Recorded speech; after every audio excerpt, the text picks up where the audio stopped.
In part 1 and 2 of this video series entitled North of Ardnamurchan Point, I went from Loch Etive around Ardnamurchan Point and out to the small isles of Rum, Egg, Canna and Muck, before crossing to Arisaig and following the mainland coast into Loch Moidart. I had a late breakfast where the North Channel enters Loch Moidart, allowing time to air inflatable boat tent and slightly damp sleeping gear. As now the nights were getting colder, I found a fair bit of condensation sleeping in the boat at night. Fortunately, the perfect weather soon dried things off again. Refreshed, relaxed and relieved, it was now time to have a good look around the loch. Although very shallow in many places, it is exceptionally scenic on a lovely, calm, sunny morning, when many old trees reflect the small island roots in the still water.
I was now approaching Castle Teorum, and it's believed to be of 12th or 13th century origin, and was a traditional seat of Clan Ragnell, a branch of Clan Donald.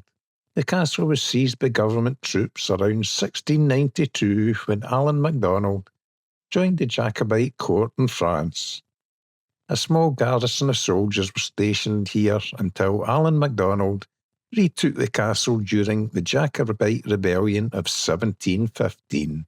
He then torched it to prevent the government troops retaking it, and it's been in ruins ever since.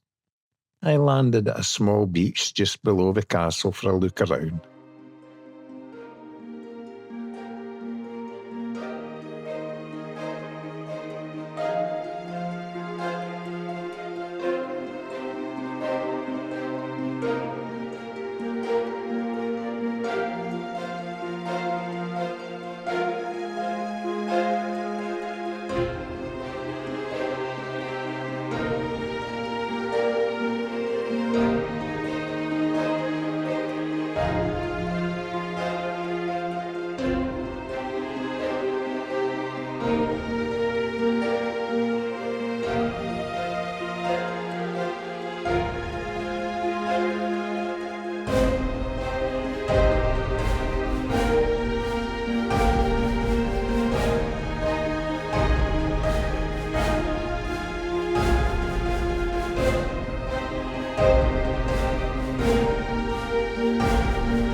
Then I nipped a short distance across water to the landing stage at Ely and Shona, where I went another short walk, a lovely isolated hamlet in peaceful settings.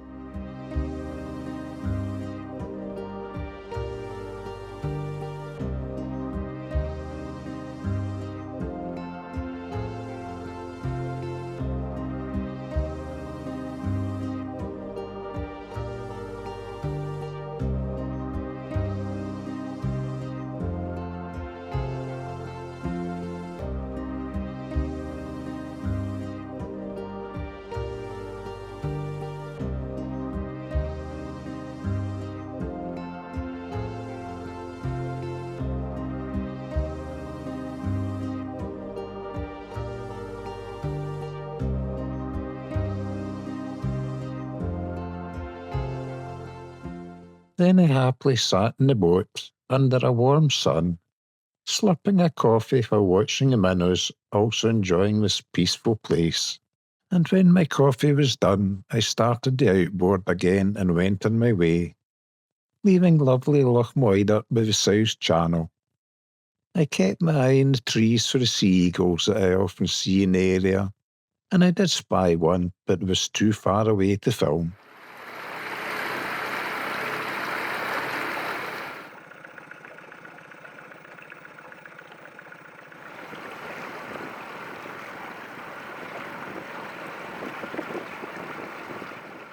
I was in no hurry because time seems to stand still in these serene settings, and besides I wasn't going far.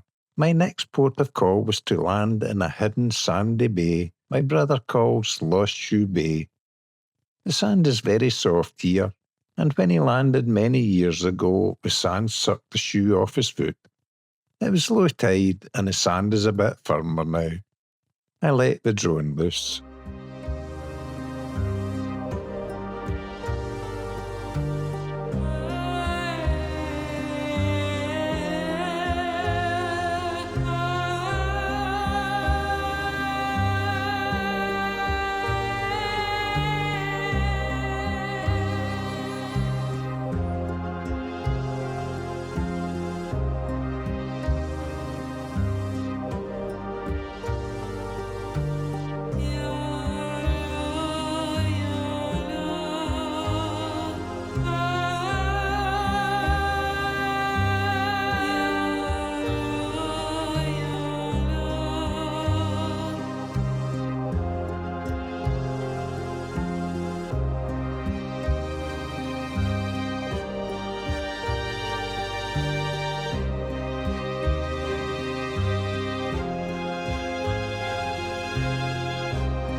Although I wasn't in a hurry when I landed, when I saw the tide about to leave the boat high and dry, I had to call the drone back and run for the boat.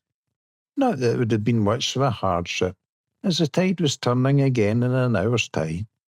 I did manage out the wee bay just in time, and my plan was now to head back around Ardnamurchan Point and stay overnight in Loch Sunart.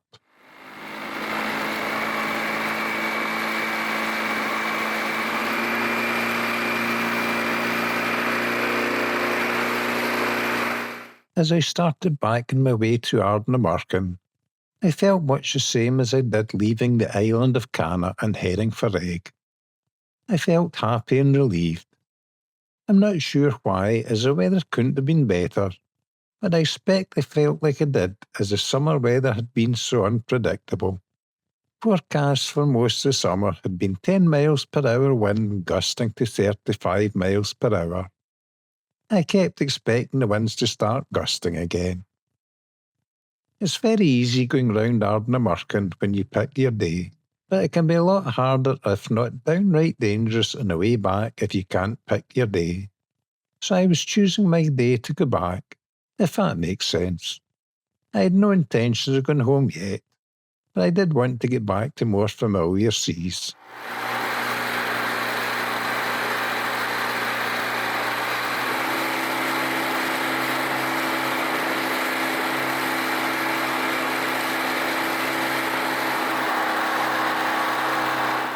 It's about 30 miles from Loch Moidart, round the point and back to the top of the Sound of Mull. So you can understand why I didn't want to wait for a windy day. Conditions on my journey over the past 3 days had been perfect. I was hoping the weather would continue to hold, as I enjoy Loch Sunart area too, and only been there a couple of times this year, whereas in past years I'd never been away from the place. So I was looking forward to seeing it again.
In Loch Sunart, I headed for a small sheltered lagoon to anchor up for the night. It had been another long day, so I couldn't wait to land and enjoy a tin of gravy, relaxing and enjoying the scenery.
I slept well that night and will finish this episode here.